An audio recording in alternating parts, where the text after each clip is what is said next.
I stood in the hospital chapel, the fluorescent lights buzzing overhead like angry wasps. My wife Sarah lay in the morgue 3 floors below. The stroke had taken her fast.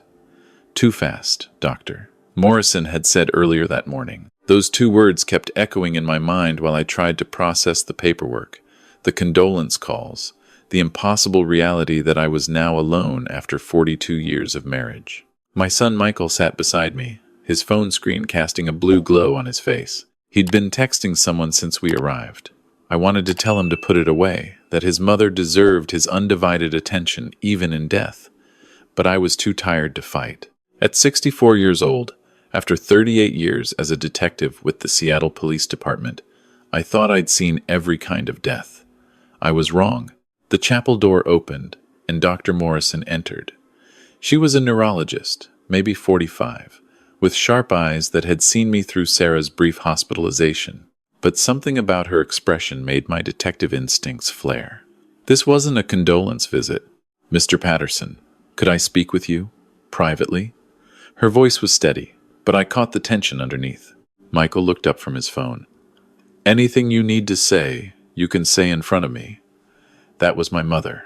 Dr. Morrison's eyes flickered to him, then back to me. I really think it should be just your father and I. That's when I knew. 38 years on the force teaches you to read between the lines. I stood, my knees protesting. Michael, give us a minute. Dad, come on, now. I used my cop voice, the one that had made suspects confess, and witnesses remember details they'd forgotten. Michael's jaw tightened, but he left, the door clicking shut behind him. Dr. Morrison waited until his footsteps faded down the hallway. Mr. Patterson, I need you to come to my office tomorrow morning. Early, before the funeral. And I need you not to tell your son or anyone else we're meeting. My heart was pounding now. What did you find? She glanced at the door, then back to me. Her voice dropped to barely above a whisper. The autopsy results came back. Your wife didn't die from a natural stroke. There were unusual markers in her blood work, elevated levels of medications she wasn't prescribed. I've already contacted the medical examiner, but I wanted to talk to you first because... She paused, choosing her words carefully. Because based on the timeline and concentrations, whoever did this had regular access to her. Someone in your household. The chapel walls seemed to close in. You're saying someone poisoned my wife? I'm saying your wife's death wasn't natural, and you need to be very careful. The ME will be opening a formal investigation, but until we know more, you're potentially in danger too. She pressed a card into my hand. My office. 7A. M. Don't tell anyone. Not even Michael. Especially not Michael. She left before I could respond, her white coat disappearing through the doorway like a ghost. I sat back down, the card burning in my palm. The chapel was silent except for that damned buzzing light. My wife had been murdered, and the doctor's warning was clear. She suspected my son. The funeral was 3 days later. I moved through it in a daze, shaking hands, accepting hugs, muttering thank yous to people whose names I couldn't remember. The church was packed. Sarah had been beloved in our small community of Bellingham, Washington. She'd taught 3rd grade for 35 years. There were former students everywhere, some now with children of their own. Michael stood beside me at the grave, his girlfriend Jessica pressed against his other side. She was 28, a decade younger than Michael, with dyed blonde hair and a black dress that seemed more cocktail party than funeral. They'd been dating for 8 months. Sarah had never warmed to her. Your mother didn't trust her. Sarah had told me one night, about 6 months ago. We'd been lying in bed, her reading glasses perched on her nose, a mystery novel in her hands. There's something off about that girl. You just don't like that she's younger, I'd said, trying to be diplomatic. No, Tom.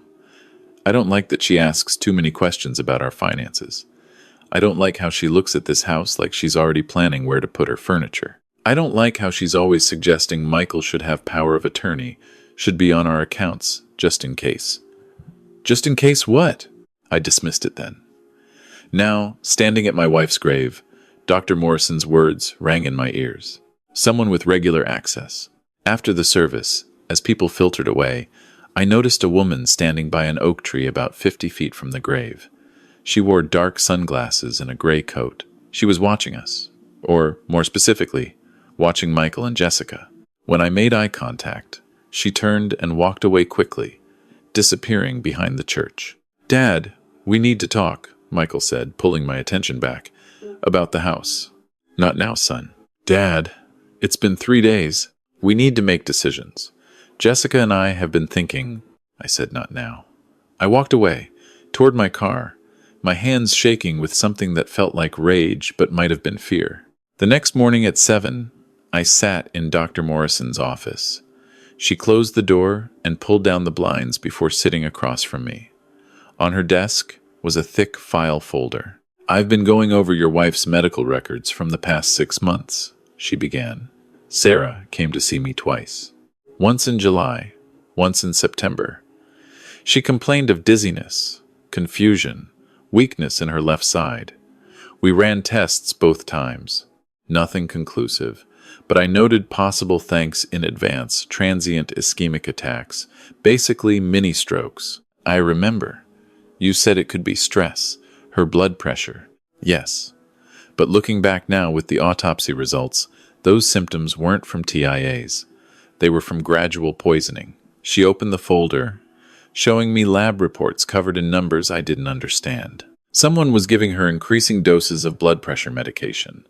Not enough to kill her immediately, but enough to cause those stroke-like symptoms. It was testing the waters, seeing how much she could handle. Building up to the final dose. My mouth was dry. What was the final dose? "Your wife died from an acute overdose of amlodipine and metoprolol, in combination with the warfarin she was already taking for her heart. It created a perfect storm. The medical examiner found levels consistent with approximately 20 pills crushed and administered over several hours." Jesus Christ. I put my head in my hands. How? When? The timeline suggests the evening before her stroke.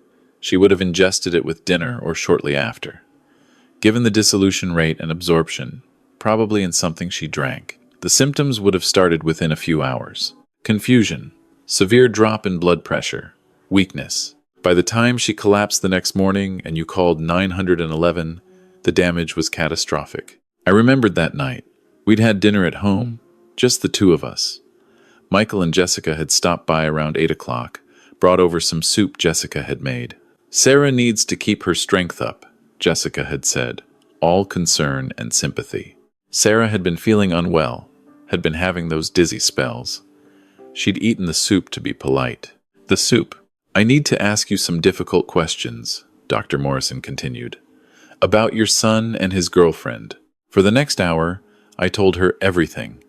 How Michael had been pressuring us about the house, suggesting we should downsize, maybe move into assisted living, even though we were both perfectly capable. How Jessica was always around, always offering to help, always making little comments about our valuable property and estate planning. How Sarah's symptoms had started about a month after Jessica entered our lives. How Michael stood to inherit everything. Dr. Morrison listened, taking notes. "The medical examiner has already contacted the police. They'll want to talk to you. But Mr. Patterson, Tom, you need to be extremely careful. If your son and his girlfriend did this, if they've already killed once, you're the only thing standing between them and your estate." "I'm not afraid of my own son." "Maybe you should be." I left her office as the sun was rising over Bellingham Bay, painting the water gold and red. I'd spent my entire career hunting murderers.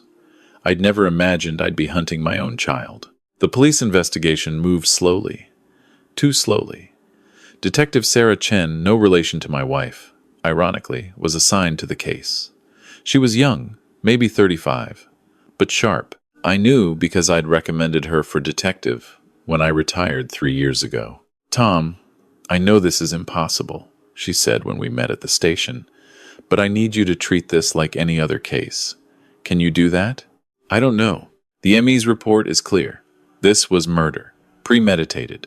Whoever did this planned it carefully, watched your wife suffer through those preliminary doses, then delivered the final one. That takes a cold person. That's not my son. Michael is. He's not a killer. Maybe not alone. What about Jessica?" I thought about it. Jessica was ambitious, calculating.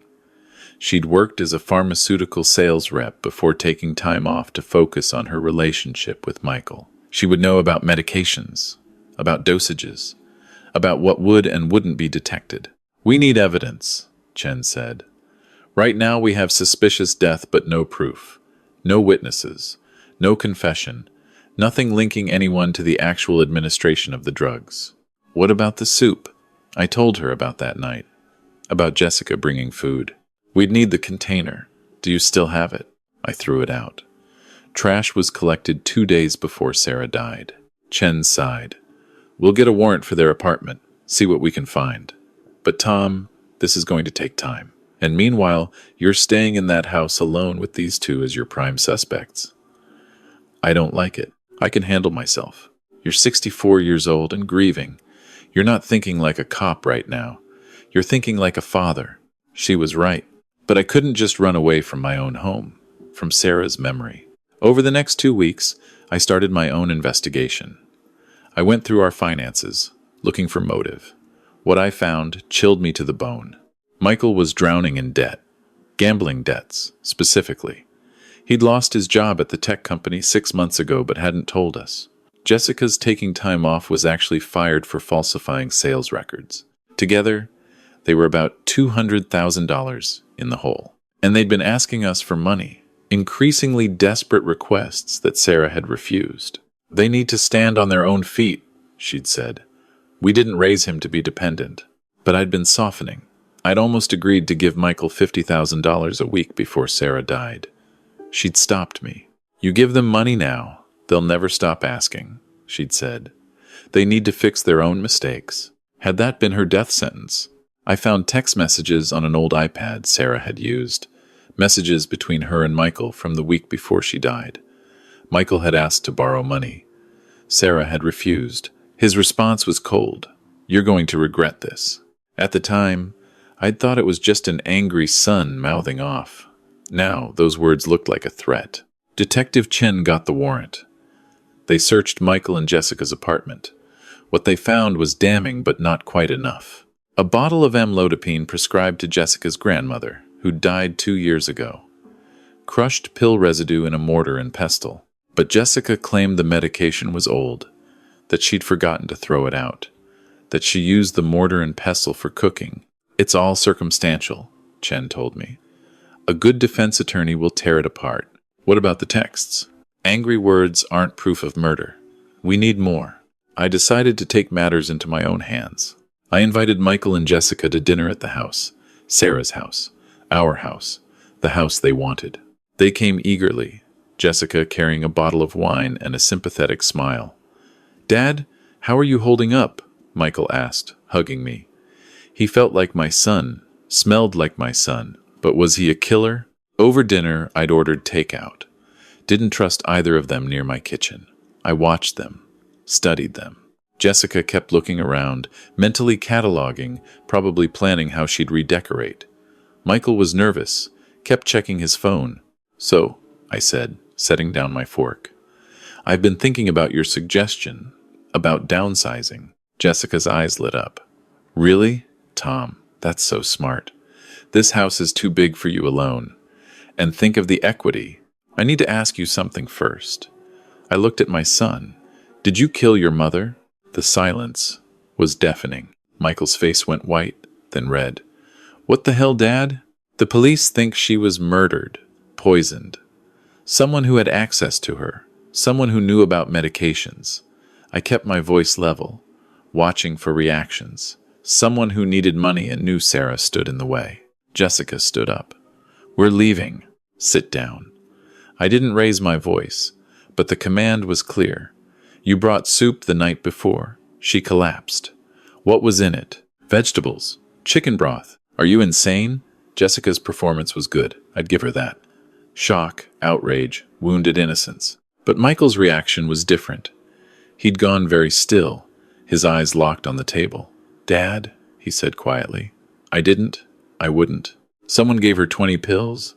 Someone crushed them, dissolved them, put them in something she ate or drank. Someone watched her suffer those mini-strokes for months, testing dosages, planning the final." "Stop." Michael slammed his hands on the table. Just stop. God, she was my mother. How can you think I would? His voice broke. Tears streamed down his face. I wanted to believe him. Every fiber of my being wanted to believe my son was innocent. But I'd interviewed enough suspects to know tears could be fake. Jessica put her hand on Michael's shoulder.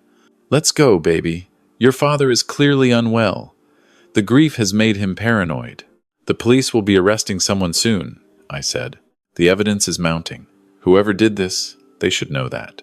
As they left, Jessica turned back. For just a moment, the mask slipped.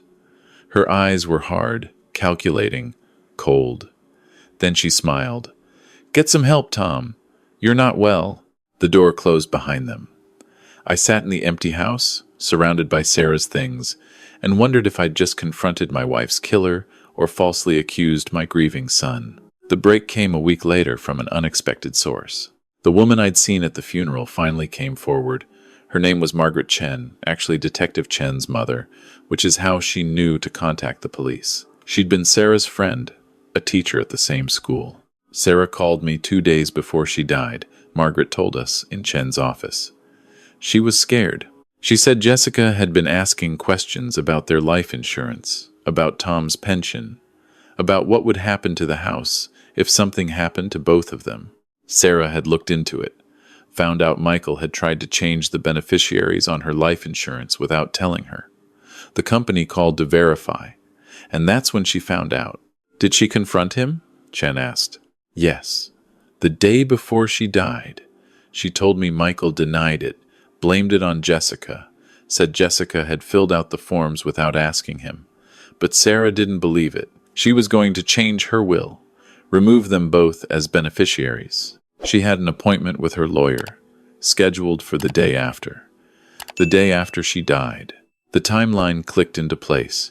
Sarah confronts them about the insurance change. Sarah plans to cut them out completely. That night, Jessica brings poisoned soup. By morning, Sarah is dying. There's more, Margaret said. Sarah told me something else. Jessica had been a pharmaceutical rep, right? Well, Sarah did some digging. Found out Jessica was fired not just for falsifying records, but for stealing medications from sample closets. Her previous employer considered pressing charges, but didn't want the publicity. Chen leaned forward. Do you know which medications? Blood pressure medications, heart medications. The expensive ones they give out as samples to doctors. Now we had motive, means, and opportunity. Chen got warrants for Jessica's phone records, her laptop, her financial accounts. What they found was a paper trail of conspiracy. Texts between Jessica and Michael, dating back 9 months, discussing the inheritance, getting rid of the obstacle, making it look natural. Google searches on Jessica's phone. Untraceable poisons. Medication overdose symptoms. How long until heart medication overdose? Challenging a will. And banking records showing they'd already been spending money they didn't have, running up credit cards under the assumption that a big payoff was coming. The arrests were made on a Wednesday morning. I wasn't there. Chen thought it was better I stayed away, but she called me afterward. They're both in custody. Jessica cracked within an hour, tried to blame everything on Michael. Said it was all his idea, that he was desperate and she just went along with it. Michael's maintaining his innocence, but the evidence is overwhelming. I felt nothing. No relief, no satisfaction, just emptiness. There's one more thing, Chen said. Jessica's lawyer is claiming she'll testify against Michael in exchange for a reduced sentence. Says she can prove he administered the final dose, that she only helped with the preliminary poisonings. She's painting him as the mastermind. My son, my only child, the boy I'd taught to ride a bike, had watched graduate college, had hoped would give me grandchildren someday. A murderer. The trial took 8 months. I attended every day, sitting in the back row, watching my son's defense crumble piece by piece. Jessica testified against him, wearing a demure blue dress and tears that looked real, but probably weren't. She admitted to obtaining the medications, to crushing them, to helping plan the murder. But she insisted Michael had delivered the poisoned soup, had watched his mother eat it, had known exactly what would happen. Michael's defense claimed coercion. claimed Jessica had manipulated him, that he was as much a victim as his mother. The jury didn't buy it. The forensic evidence was damning. DNA on the mortar and pestle belonged to both of them. Financial records showed Michael had been the primary person pressuring his mother about money. Text messages proved he'd known about the plan. And most damning, a recording. Sarah had been more suspicious than she'd let on.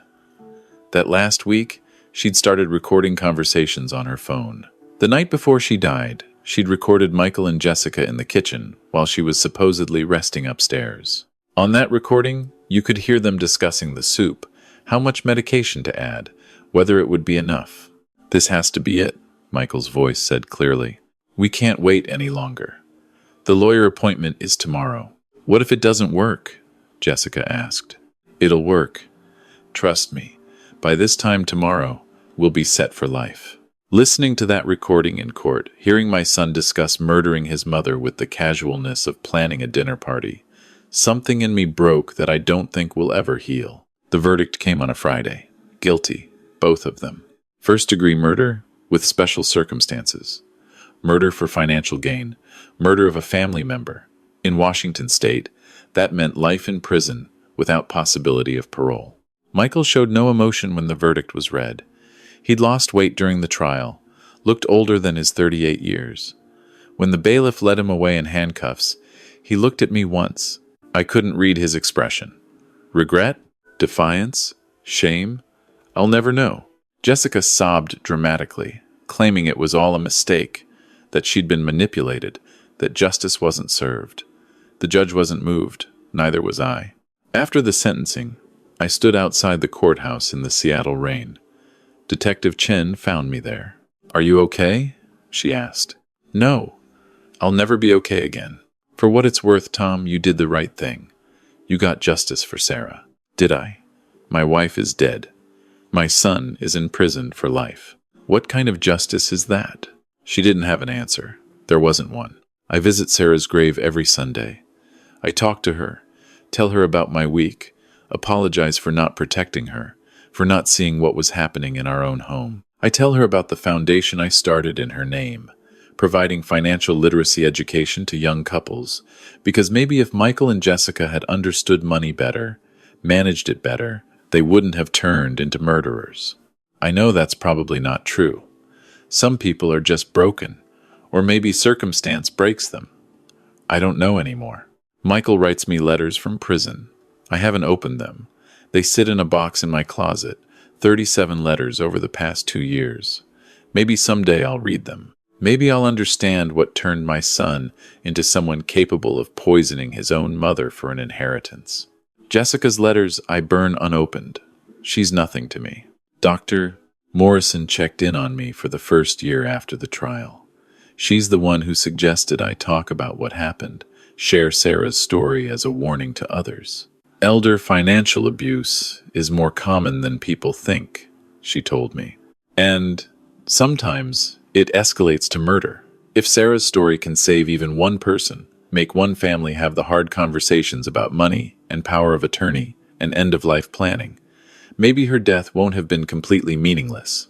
So here I am, an old man, a widower, telling my wife's story to strangers, warning you that sometimes the danger doesn't come from outside. Sometimes it's sleeping in your guest room, eating at your table, calling you mom and dad while planning your death. Pay attention to the warning signs: financial desperation, unusual interest in your assets, sudden health problems with no clear cause. Trust your instincts the way Sarah trusted hers. She knew something was wrong. She was taking steps to protect herself. She just ran out of time. If you're reading this and something feels wrong in your family, investigate, ask questions. Don't dismiss concerns because you love someone or because they're family. Love doesn't make people incapable of evil. Sometimes it just makes us blind to it. I'm 66 now. I still live in the house, surrounded by Sarah's books and paintings and the life we built together. People ask why I don't move, why I don't escape the memories. But they're not all bad memories. 42 years of good ones outweigh the terrible ending. And maybe I stay because I need to remember. Need to remember that evil can wear a familiar face. That sometimes the person you trust most in the world is the one planning your death. That justice, when it comes, doesn't heal everything. It doesn't bring back the person you lost. It doesn't give you back your son. It just ensures that the guilty are punished. Is that enough? I don't know. On good days, I think Sarah would be proud that I found the truth, that I didn't let her murderers get away with it. On bad days, I think she'd be heartbroken that I sent our only child to prison for life.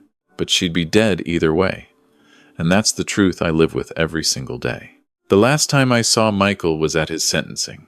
As they led him away, he turned back one more time. His mouth moved, forming 3 words.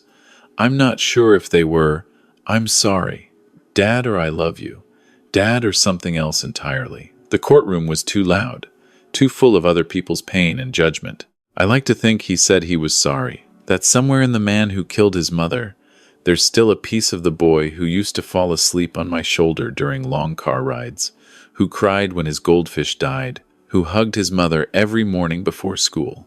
But I'll never know for sure. And maybe that's the real punishment, not just losing my wife, not just losing my son, but losing the certainty I once had about anything at all. Trust no one completely. Question everything. Protect yourself and the people you love. And if someone you trust warns you that you're in danger, believe them. Sarah tried to warn herself.